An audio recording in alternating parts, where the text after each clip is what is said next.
Bapa di surga, dalam nama Tuhan Yesus Kristus bersama dengan persekutuan Roh Kudus, kami mengucap syukur Tuhan, hari ini kami masih boleh kembali untuk kami datang beribadah di depan Tuhan. Mari Tuhan pimpin ibadah kami pada sore hari ini, agar kiranya ibadah kami ini boleh menjadi satu persembahan yang menyenangkan hati Tuhan. Bagaimanapun caranya, kami percaya bahwa kami semua layak di hadapan Tuhan untuk kami membawa pujian kami, untuk kami membawa sembah kami di hadapan-Mu. Terima kasih Tuhan Yesus Kristus, Engkau memberkati setiap jemaat yang turut beribadah bersama dengan kami pada saat ini. Dan kami percaya kasih karunia yang senantiasa menyertai kami semua, berikan kami kekuatan, berikan kami sukacita, berikan kami damai sejahtera senantiasa. Terima kasih Tuhan Yesus Kristus, ini pujian kami, ini sembah kami di hadapan-Mu. Dalam nama Yesus, haleluya.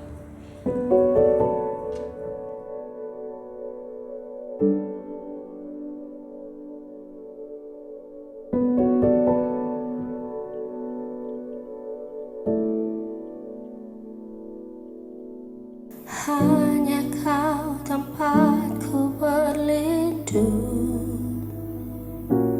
hanya Engkau lakuku dan kekuatanku. Izinkanlah ku datang menyembah, membawa syukurku. Hanya Kau tempatku berlindung, hanya Engkau lakuku dan kekuatanku. Izinkanlah ku datang menyembah, membawa syukurku.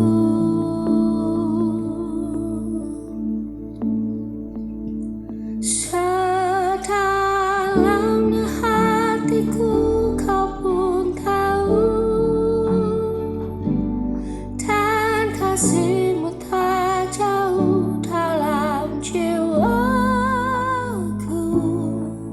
Di dalam kesesakan, di dalam kemenangan, ku tahu Engkau selalu bersamaku.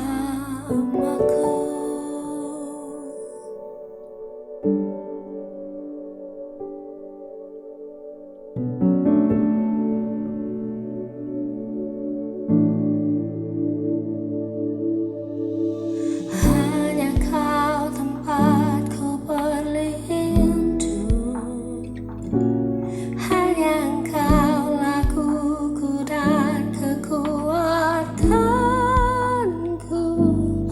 Izinkanlah ku datang menyembah, membawa syukurku.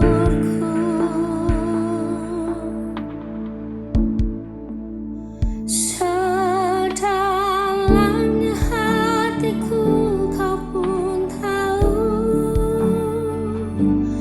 dan kasih-Mu tak jauh dalam jiwaku.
Mulia namamu Tuhan,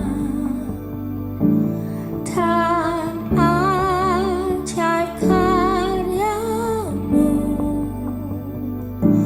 Pimpin kami di setiap waktu. Besar setiamu Tuhan, dan ajaib jalanmu. Yesus, kami bersyukur padamu.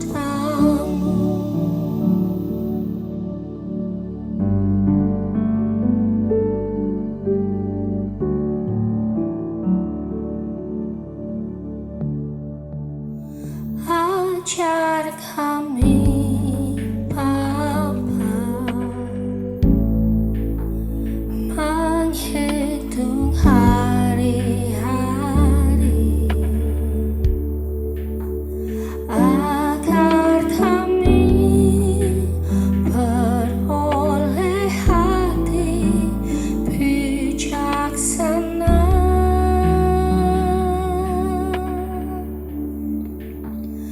Ajar kami, Bapa,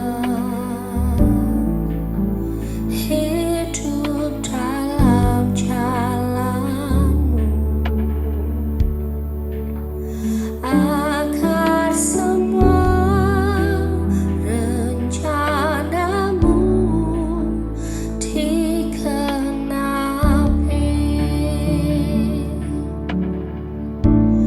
Mulialah namamu Tuhan, dan ajaib jalanmu. Pimpin kami di setiap waktu. Besar setiamu Tuhan, dan ajaib jalanmu. Yesus, kami bersyukur padamu. Mulia namamu Tuhan, dan ajaib karyamu.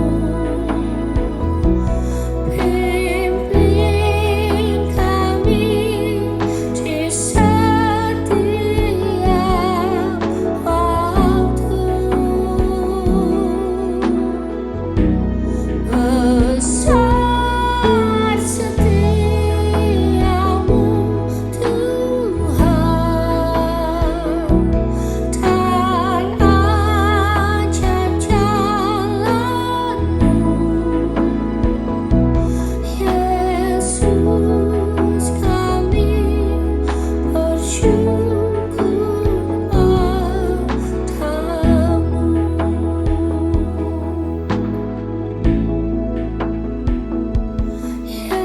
Yesus, kami bersyukur padamu.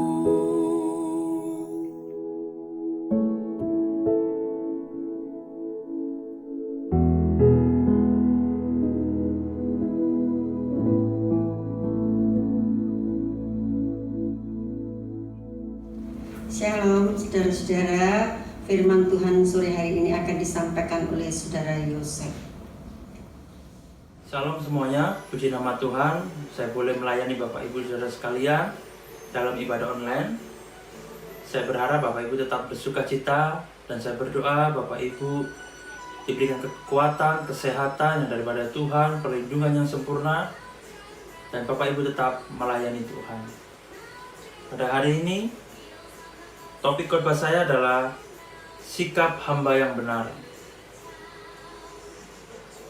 Saya mau mengingatkan kepada semuanya bahwa semua orang di dalam dunia ini adalah seorang hamba, tanpa terkecuali. Engkau yang seorang pengusaha, punya banyak karyawan, engkau adalah hamba. Dan engkau yang seorang direktur, manajer di suatu perusahaan, engkau pun seorang hamba. Jika ada seorang hamba, maka ada Tuhan di situ. Jadi jika sekarang engkau menyadari bahwa engkau hanya seorang hamba, maka jangan pernah memutuskan apapun dalam hidupmu, karena engkau mempunyai Tuhan. Hari ini saya mau bertanya kepada semua, apakah yang kau rasakan sebagai seorang hamba di tengah kondisi seperti ini? Apakah hidup engkau hari ini merasakan beban yang rasanya begitu berat? Apakah engkau sudah merasa tidak punya lagi pengharapan? Apakah engkau tidak tahu apa yang harus engkau lakukan? Semua itu dirasakan oleh semua manusia. Tapi ingatlah sekali lagi bahwa engkau hanya seorang hamba. Seorang hamba melakukan tidak lebih daripada seorang pesuruh dan mendengar perintah dari tuannya. Hari ini belajarlah untuk mengambil sikap yang benar. Berbuatlah sesuatu yang tepat sebagai seorang hamba. Saya mau mengajak melihat suatu peristiwa di dalam Alkitab, yaitu yang dialami oleh Raja Daud. Pada saat dia mengalami beban yang berat, masalah amat yang begitu besar, kita akan melihat bagaimana respon dia, Raja Daud, terhadap masalahnya. Firman hari ini di kitab 1 Samuel 30 ayat 1 sampai yang ke-30. Sebelum saya membahas topik khotbah saya hari ini, saya ingin menjelaskan latar belakang tentang teks ini. Dalam pelariannya Raja Daud dari Raja Saul, sampailah dia di Filistin. Di sana dia tinggal di Siklag. Pada suatu saat dia ikut berperang bersama dengan rombongan orang-orang Filistin. Tetapi para raja menolak dia untuk ikut berperang, sehingga dia diminta untuk kembali ke Siklag. Dan pada saat itu dia kembali ke Siklag bersama dengan rombongannya. Kalau kita lihat di ayat yang pertama, 1 Samuel 30 ayat yang pertama, ketika Daud serta orang-orangnya sampai ke Ziklag pada hari yang ketiga, orang Amalek telah menyerbu tanah Negeb dan Ziklag. Ziklag telah dikalahkan oleh mereka dan dibakar habis.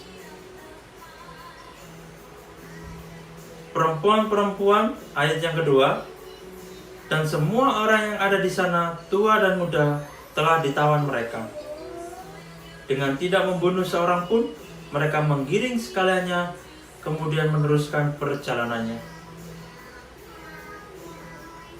Ketika ayat yang ketiga, ketika Daud dan orang-orangnya sampai ke kota itu, tampaklah kota itu terbakar habis, dan istri mereka serta anak mereka yang laki-laki dan perempuan telah ditawan.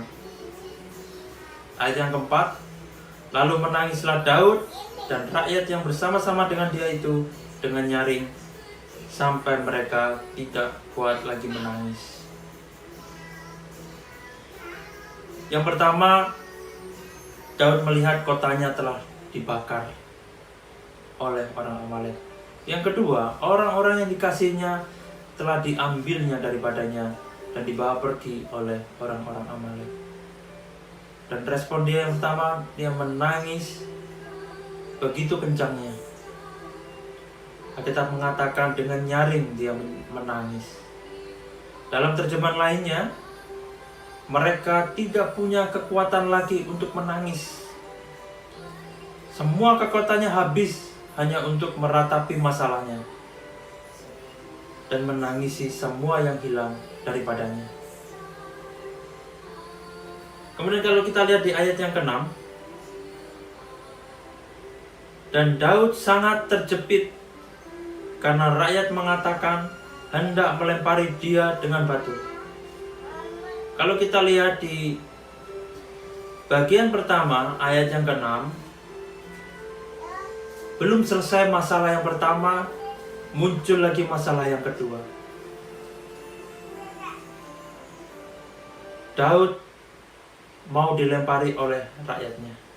Dalam kondisi Daud yang sedang bersedih karena mengalami masalah yang begitu berat, Daud juga masih mau menerima hukuman daripada rakyatnya. Ayat ke-6 mengatakan Daud sangat terjepit. Seluruh rakyat itu telah pedih hati, masing-masing karena anaknya laki-laki dan perempuan. Tapi Daud menguatkan kepercayaannya kepada Tuhan Allahnya. Sekalipun Daud terjepit dalam masalah yang bertubi-tubi datang, tapi Daud masih bisa mengatakan kepada rakyatnya, tetaplah percaya kepada Tuhan. Masalah yang Daud alami begitu bertumpuk-tumpuk, datang bertubi-tubi. Mungkin adakah di antara Bapak Ibu semua yang mengalami beratnya masalah seperti Daud? Mungkin Bapak Ibu ada yang pernah merespon satu masalah dalam kehidupan dengan menangis, bahkan sampai kekuatan habis hanya untuk menangis. Kita lanjut di ayat yang ke-7. Lalu Daud memberi perintah kepada Imam Abiatar bin Ahimelek, bawalah efod itu kepadaku. Maka Abiatar membawa efod itu kepada Daud. Lanjut ayat yang ke-8. Kemudian bertanyalah Daud kepada Tuhan, katanya, haruskah aku mengajar gerombolan itu? Akan dapatkah mereka kususul? Dan ia berfirman kepadanya, kejarlah, sebab sesungguhnya engkau akan dapat menyusul mereka dan melepaskan para tawanan. Lihatlah yang dilakukan oleh Raja Daud. Di tengah-tengah himpitan masalah yang begitu berat, dia sedang mempersiapkan dirinya untuk datang kepada Allah. Ini adalah contoh sikap seorang hamba yang benar kepada tuannya. Bapak Ibu, pada saat peristiwa ini, Daud sudah menjadi raja. Dia diurapi oleh Tuhan. Dia selalu memenangi segala peperangannya. Nyanyian di mana-mana selalu meninggikan nama Daud. Tetapi pada saat itu, dia datang sebagai hamba. Dia tahu bahwa ada tuannya yang begitu besar yang akan memutuskan segala perkaranya. Dia sadar bahwa di hadapan Allah, dia hanya seorang hamba yang menunggu suatu pesan. Bapak Ibu, mungkin hari ini engkau dalam masalah yang berat bagi keluargamu, datanglah sebagai hamba. Karena Tuhanmu akan memberikanmu jalan. Persiapkanlah dirimu seperti Raja Daud. Lalu datanglah kepada Tuhan. Apa yang harus aku lakukan? Katakanlah itu kepada Tuhan.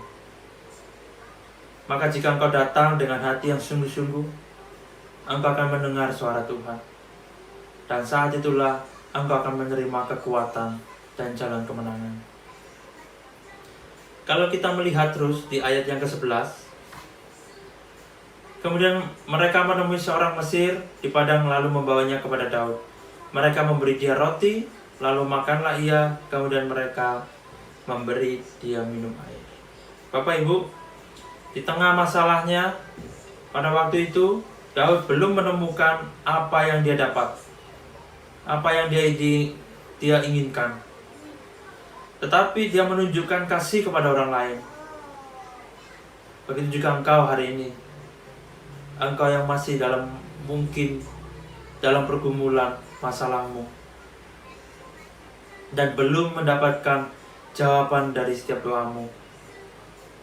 Ingatlah, engkau tetap harus berbuat kasih kepada sesamamu. Janganlah cuek kepada sekitarmu. Tunjukkanlah kasih, Bapak Ibu. Janganlah hanya fokus kepada masalahmu. Jangan tergesa-gesa untuk segera mendapatkannya, karena Tuhan sudah punya waktunya.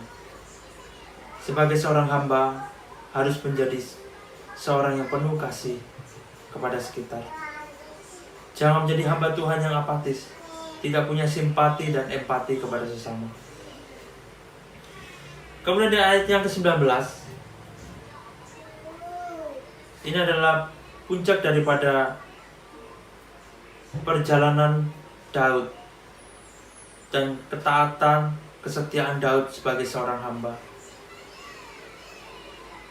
Tidak ada yang hilang pada mereka, dari hal yang kecil sampai hal yang besar, sampai anak laki-laki dan anak perempuan, dan dari jarahan sampai segala sesuatu yang telah dirampas mereka. Semuanya itu dibawa Daud kembali. Dan inilah yang didapatkan Daud. Semua yang dilakukannya adalah jalan Tuhan, bukan dengan pikirannya sebagai seorang raja, bukan dengan kekuatannya sebagai seorang raja, dan juga bukan dengan orang-orang sekitarnya. Dia bisa memperoleh semuanya itu. Tapi keberhasilan Daud ini karena kekuatan yang daripada Allah ketika dia menghadap Allahnya. Daud menunjukkan sebagai hamba yang setia, taat kepada Tuhan. Bukan keinginannya, tetapi dia ingin apa yang menjadi keinginan tuannya. Mungkin bukan hari ini engkau mendapatkan jawaban doamu. Mungkin juga bukan besok atau lusa. Tapi saat engkau menunggu dengan setia, setiap hari engkau akan mendapatkan kekuatan yang dari Allah sampai engkau pada suatu kemenangan.